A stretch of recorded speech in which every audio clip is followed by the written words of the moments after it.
Do you need to come up with brilliant ideas or find inspired solutions to any problem? Tony Buzan is the world's leading author and top lecturer on the brain and learning. He has changed the lives of over 250 million people with his revolutionary system of mind mapping. So, what is a mind map? A mind map is a thinking tool that reflects externally what goes on inside your head. The mind map was like a Swiss army knife for the brain. Anything I wanted to do in terms of thinking, contemplation, cognition, remembering, creating, the mind map was the ideal tool for that. Mind mapping is straightforward and fun. We start in the center of a blank page. We connect branches to the central image and connect second and third level branches to the first and second, and so on. The brain is radiant. It thinks centrally and explodes out in all directions. Branches are curved and tapered rather than straight-lined. They are organic and free-flowing, as opposed to structured and uniformed. The branches on a mind map are the reflection of the way the brain thinks. So when you think of anything, if you think of chair, you have your picture and then you have your associations off that. The brain thinks by imagination and association. The reason why traditional note-taking in lists and lines doesn't work, actually is counterproductive, is because it doesn't have the associations. If you don't have associations, you don't have connection. If you don't have connection, you don't have memory and you don't have thinking. In a mind map, the branches are always curved, curvilinear. Reason why? Nature is curvilinear. And if all the branches are straight, it is literally rigid, similar, and therefore boring.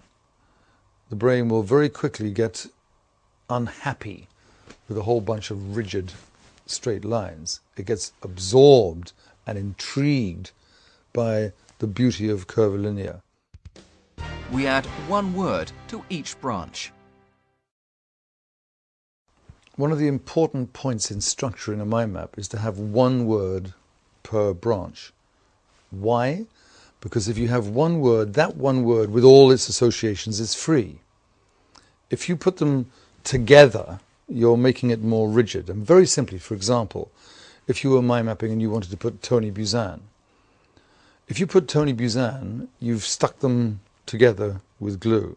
But if you put Buzan and then Tony, you've got the freedom to radiate out my father, my mother, my brother, the history of the name, etc. So the single word per line gives you much more freedom, much more creativity, much more clarity. Ideally, the length of the word should be the length of the branch, for the very simple reason that if this word here is then placed next to this word here, and the branch and the word are the same line, then the meeting point is very close. So the two words are in space close, i.e. they're connected. If you've got one word, little word here on a long branch, and a little word over here and a long branch, the words are disconnected. We don't use colour in notes traditionally because we are told not to in school. All the research says exactly the opposite should be so. We love colour, and studies at London University showed that people who use colour and image in their imagination when they are learning and trying to remember inevitably do better than those who don't. We use images throughout. Throughout a mind map, there should be key words and key images. And if an image is easy for you to do, you know, instead of people, you can quickly just draw 3 little stick figures. The image is a picture. The picture is worth 1,000 words. Another important point about the use of images, the use of associations, is that all the great geniuses did that.